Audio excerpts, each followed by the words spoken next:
প্রতিদিন ঝাল ঝাল খাইতে আর ভাল লাগে না, মাঝে মাঝে তো মিষ্টি খাইতেও একটু মন চায়। দুই ফুলার বাপ হইলা, চরিত্রটা আর ভালো হইল না। এখানে চরিত্র ভালো করাবে আর কি হইলো?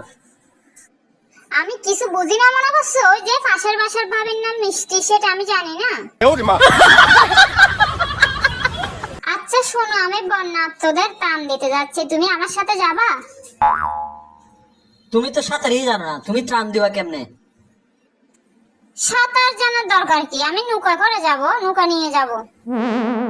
নৌকায় যাওয়া দূরে থাক, নৌকার নাম নিলেও তো সরকারে মামলা দিব।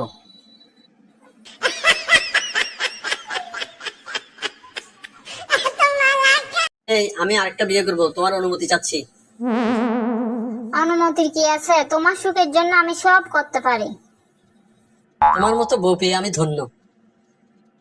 আচ্ছা এই শোনো, সেকেন্ড হ্যান্ড পিস্তল কি 8-10 হাজারের মধ্যে পাওয়া যাবে না? কেন, কি হবে? ওই যে তোমার না বিয়ের শখ হয়েছে। দেখো, নতুন করে দেশ স্বাধীন হয়েছে, আমিও স্বাধীনতা চাই।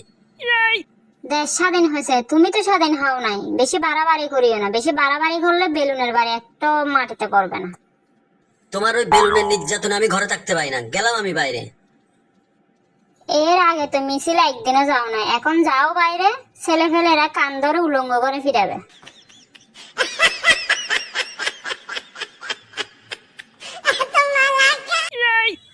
চিন্তা করতেছি কখন যে ঘোষণা আসে, শেখ হাসিনার আমলে যারা যারা বিয়ে করছে সব বিয়ে বাতিল।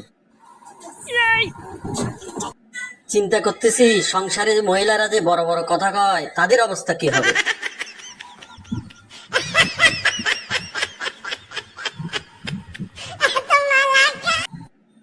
ভাবতেছি ইলেকশন করব। তুমি করবে ইলেকশন? দেশ চালানো কি এতই সহজ? তুমি কি জানো ভোটার হইতে 18 আর বিয়ে করতে 21 বছর লাগে কেন? এটা তো ঠিক, এটা তো কখনো ভেবে দেখি নাই। কারণ হচ্ছে বউ চালানো থেকে দেশ চালানো অনেক সহজ। এটা ঠিক, পুলিশের লাঠির থেকে বেলুন অনেক মজবুত। বিয়ে করার পরে সবারই একটা সমস্যা, বউকে ভয় পাই, বউকে ভয় পাই। বউকে ভয় পাওয়ার কি আছে? আমি তো ভয় পাই না। বউ কি ভয় পাওয়ার জিনিসটা কি? সব কথা মেনে চললেই হয়। খেয়ে যে চলো, আসলা বাসনগুলো মাজবে কে? এই যে এখনই মেজে দিচ্ছি। আপনারা কিন্তু ভাইবেন না যে আমি বউকে ভয় পাই। আচ্ছা বিয়ের আগে তুমি স্বপ্নে কি দেখতা? বিয়ের আগে স্বপ্ন দেখতাম মাধুরী ঐশ্বরিয়ার সাথে নাচানাচি করছি। দেখছো, সেজন্য তো আমার মতো এত সুন্দরী বউ পেয়েছো। আচ্ছা এখন স্বপ্নে কি আসে? এখন স্বপ্নে পেতনিরা আসে আমার ঘাড় মটকানোর জন্য। সম্পূর্ণ ভিডিওটি দেখার জন্য আপনাকে ধন্যবাদ। ভিডিওটি ভালো লাগলে সাবস্ক্রাইব করুন এবং আমাদের পাশে থাকুন।